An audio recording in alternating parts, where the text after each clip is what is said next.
भारतीय अंतरिक्ष एजेंसी इसरो अपने सबसे महत्वाकांक्षी मिशन गगनयान पर तेजी से काम कर रहा है। उम्मीद है कि इस मिशन की पहली टेस्ट फ्लाइट इसी साल दिसंबर में लॉन्च किया जाएगा। भारत का पहला मानव अंतरिक्ष उड़ान मिशन, जिसका लक्ष्य भारतीय अंतरिक्ष यात्रियों को अंतरिक्ष में भेजना है। इस मानव अंतरिक्ष उड़ान गगनयान मिशन में कौन कौन से देश शामिल हैं? यह मिशन हमारे लिए इतना महत्वपूर्ण क्यों है? गगनयान मिशन में मुख्य कार्मिक इसरो के अध्यक्ष एस सोमनाथ और परियोजना में शामिल अन्य वैज्ञानिक कौन है? क्या आपको पता है दोस्तों कि गगनयान मिशन कहां पर लॉन्च किया जाएगा? इस वीडियो में आप गगनयान मिशन के बारे में पूरी जानकारी पाएंगे। तो वीडियो शुरू करते हैं। हमारे गगनयान मिशन में दो भाग होंगे, क्रू मॉड्यूल सीएम और service module SM. Crew module CM और सर्विस मॉड्यूल एसएम गगनयान के दो भाग हैं, जिसे भारतीय अंतरिक्ष अनुसंधान संगठन इसरो द्वारा डेवलप्ड किया जा रहा है।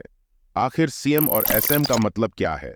तो दोस्तों, सीएम का मतलब है क्रू मॉड्यूल और एसएम का मतलब है सर्विस मॉड्यूल। ये दोनों मॉड्यूल मिलकर ऑर्बिटल मॉड्यूल ओएम बनाते हैं, जो पृथ्वी की परिक्रमा करेगा। सीएम का आकार एक कटे हुए शंकु जैसा होगा। यह रहने योग्य मॉड्यूल 3 अंतरिक्ष यात्रियों को ले जा सकता है। इसमें दबावयुक्त धातु की आंतरिक संरचना और थर्मल प्रोटेक्शन सिस्टम टीपीएस के साथ एक गैर दबावयुक्त बाहरी संरचना है। सीएम एसएम के ऊपर बैठेगा, जिसमें यान के प्रणोदन और बिजली प्रणाली होगी। पुनः प्रवेश करने पर सीएम एसएम से अलग हो जाएगा और समुद्र में गिर जाएगा। सीएम को पृथ्वी के वायुमंडल में सुरक्षित पुनः प्रवेश और सुरक्षित लैंडिंग के लिए डिजाइन किया गया है।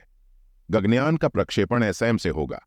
श्रीहरिकोटा स्थित सतीश धवन अंतरिक्ष केंद्र में मानव संचालित प्रक्षेपण यान एचआरएलवी के शीर्ष पर, जो भारत के सबसे शक्तिशाली रॉकेट प्रक्षेपण यान मार्क 3 LVM-3 का एक संस्करण है, जिसे मानवयुक्त अंतरिक्ष उड़ान के लिए संशोधित किया गया है।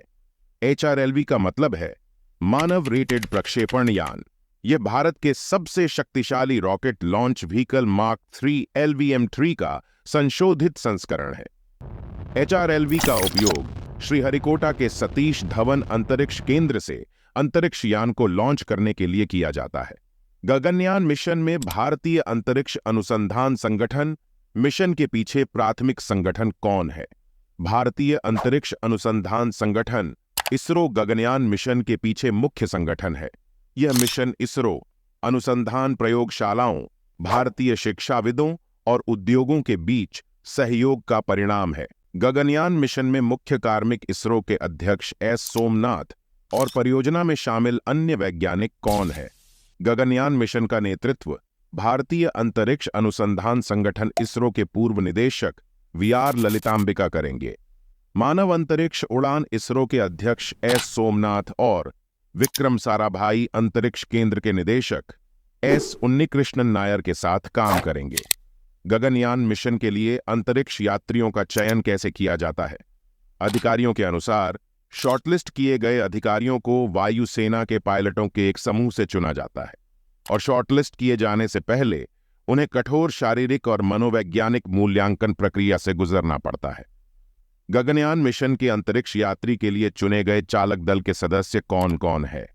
गगनयान मिशन के लिए चुने गए 4 चालक दल के सदस्य हैं: group captain Prashant Balakrishnan Nair, group captain Ajit Krishnan, group captain Angad Pratap, wing commander Shubhanshu Shukla. Gaganyaan mission क्या है? गगनयान मिशन भारतीय अंतरिक्ष अनुसंधान संगठन इसरो द्वारा 3 अंतरिक्ष यात्रियों के दल को 3 दिवसीय मिशन के लिए अंतरिक्ष में भेजने की परियोजना ही गगनयान मिशन है। गगनयान मिशन में 3 दिवसीय मिशन का मतलब क्या है? गगनयान मिशन में 3 दिवसीय मिशन का मतलब है, पहले आप ये समझो, 3 दिवसीय मिशन के 3 चरण हैं। पहला चरण है आरोहण चरण। आरोहण चरण में मानव rated launch vehicle mark 3 HLVM-3 on orbital module को निम्न पृथ्वी कक्षा LEO में ले जाता है। दूसरा चरण है कक्षीय चरण। कक्षीय चरण में ऑन ऑर्बिटल मॉड्यूल को एक अंडाकार LEO में प्रविष्ट कराया जाता है और फिर इसके ऑन बोर्ड इंजनों का उपयोग करके इसे एक वृत्ताकार कक्षा में ऊपर उठाया जाता है। ऑन ऑर्बिटल मॉड्यूल 3 दिनों तक पृथ्वी की परिक्रमा करता है। और तीसरा है अवरोहण चरण। इस चरण में डीबूस्ट प्रक्रिया शुरू होती है तथा गतिविधियों की एक श्रृंखला पूर्व निर्धारित भारतीय समुद्री जल में कम वेग से स्प्लैशडाउन सुनिश्चित करती है। 3 अंतरिक्ष यात्रियों के दल को पृथ्वी की कक्षा में 400 किलोमीटर की ऊंचाई पर भेजना। इसके बाद अंतरिक्ष यात्री हिंद महासागर में उतरकर सुरक्षित रूप से पृथ्वी पर लौट आना ही 3 दिवसीय मिशन है। भारतीय अंतरिक्ष अनुसंधान संगठन इसरो द्वारा विकसित किया जा रहा मानव युक्त अंतरिक्ष यान पहली मानव रहित परीक्षण उड़ान 2024 के लिए निर्धारित है। दूसरी मानव रहित परीक्षण उड़ान और पहली मानव युक्त उड़ान 2025 के लिए निर्धारित है। सोवियत संघ बाद में रूस, संयुक्त राज्य अमेरिका और चीन के बाद भारत अपना स्वयं का मानवयुक्त अंतरिक्ष यान लॉन्च करने वाला चौथा देश बन जाएगा। गगनयान मिशन के लिए किन देशों ने सहयोग किया?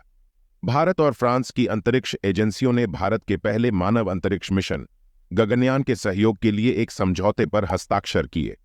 फ्रांस के पास अंतरिक्ष चिकित्सा के लिए एक अच्छी तरह से स्थापित तंत्र है। इस वीडियो में बस इतना ही। फिर मिलते हैं इसी तरह की एक और नए वीडियो के साथ। जय श्री राम।